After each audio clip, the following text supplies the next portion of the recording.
மகான்கள் அப்படிங்கிறத நம்ம பார்த்தபோது கனெக்டடாக இருக்கக்கூடியது வள்ளலார் இருக்கார் இல்லையா? தைப்பூச நாள் தான் அவருக்கு உகந்த நாட்களாக நாம் கொண்டாடிக்கிட்டு இருக்கோம். ஏன்னா அவர் அந்த டேவை சூஸ் பண்ணியிருக்காங்க. அப்போ அந்த டேயில் வரும்போது அவங்களுக்குள்ளார எப்படி இருக்குது? அமைதி நிலை இருக்குது பாருங்கள். ஏன் அந்த அமைதி நிலையும் கிடைக்குது அப்படிங்கிறது பார்த்தோன்னா, இந்த ஜனவரி மாதங்களில் பல இந்த கோள்கள் எல்லாம் ஒன்று சேர்ந்து வருது இல்லையா? அதில் இந்த குருங்கிற கோள் இருக்கு இல்லையா? அந்த வியாழன் என்ற ஒரு கோள், அந்த வியாழனுடைய ஆதிக்கமும் இருக்குது. அப்போ சூரியன், வியாழன் இதெல்லாம் அதிகமாகுது பாருங்கள். அப்போ வரும்போது ஒரு குரு ஸ்தானத்தில் இருக்கக்கூடியதான் வியாழன் என்ற கோள். அந்த வியாழனுடையது அறிவுக்குரியது, நம்மளுடைய மூளைக்கு சம்மந்தப்பட்டது. இப்போ இவங்க எல்லாரும் என்ன தெரியுமா செய்கிறாங்க பார்த்துருக்கீங்களா? இது எல்லாமே இந்த தைப்பூசம் அப்படிங்கிறது வரக்கூடியது பார்த்தோம்னா சந்திரனோட தொடர்பு வச்சுருப்பாங்க. தைப்பூசம் அப்படிங்கிறது வரதுலையும் அதுவும் அந்த பௌர்ணமி நாள் வரும் பாருங்கள். அப்போ சந்திரனோட சேர்ந்துட்டார் பார்த்தீங்களா?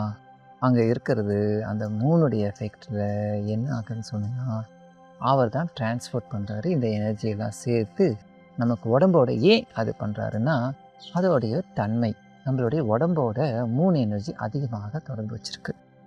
ஏன்னா அது தண்ணீர். நம்மளுடைய உடம்புக்குள்ளாக இருக்கிறதும் நிறைய என்னென்னா நீர் தான், வெளியில் இருக்கிறதும் நீர் தான். அப்போ இது ரெண்டும் சேரும்போது ஈஸியாக நமக்கு கம்யூனிகேஷன் நடக்குது. ஸோ இவர் சந்திரன் தான் கம்யூனிகேட் பண்ணுறவர், அவர் தான் இன்டர்மீடியேட், என்ன வேணாலும் வச்சுக்கலாமே.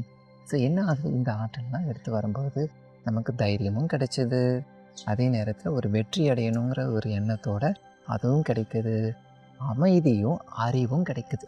இத்தனை விஷயங்களை சேர்த்து வச்சுருக்கு ஒரு நாளில் பாருங்கள். அது அன்னைக்கு மட்டும்தான் இருக்குமா அப்படின்னா இல்லை, அப்படி நினைக்க வேண்டாம். நம்ம எப்போதுமே சந்திரனுடைய நாள் வரும்போது முன்ன பின்ன அதோடைய எஃபெக்ட் இருக்கும். ஒரு 4-5 நாளைக்கு முன்னாடியே இருக்கும். அதனால தான் நீங்கள் வரும்போது ஏகாதேசியிலேருந்து ப்ரிப்பேர் பண்ண ஆரம்பிச்சிருவாங்க. அகைன் இது என்னடா ஏகாதேசி, இது வாதேசி இப்படிலாம் பேசுகிறோன்னா, நம்ம ஏதோக்குள்ளார இல்லை, நாட்களுக்குள்ளாக விஞ்ஞானம் இருக்குது. அந்தந்த நாட்களில் ஒரு மாற்றம் ஏற்படுது, உன்னுடைய உடம்புக்குள்ளாக மாற்றம் ஏற்படுது அப்படிங்கிற உணர்ந்து சொல்லியிருக்காங்க. அப்போ அந்த ஏகாதசியிலேருந்து ஒரு ப்ரிப்பரேஷன் கொண்டு சிவராத்திரி அப்படிங்கிற மாதிரி ஒரு எல்லாம் வரும். அந்த முன்னாடி நாளை ரொம்ப ஸ்பெசிஃபிக், அதுக்கு பின்னாடி நாளும் இப்படி ஒரு வழிமுறையை ஏற்படுத்தி வச்சுருக்காங்க. முன்னாடியும் பின்னாடியும் அதோடைய எஃபெக்ட் இருக்கும் அப்படிங்கிறதுனால. இப்போ இன்னும் நல்லா புரிஞ்சுதா? இப்போ தைப்பூசம் அந்த பௌர்ணமி நாளில் அதை நம்ம செய்யும்போது என்ன செய்யணும்? பூசணும்.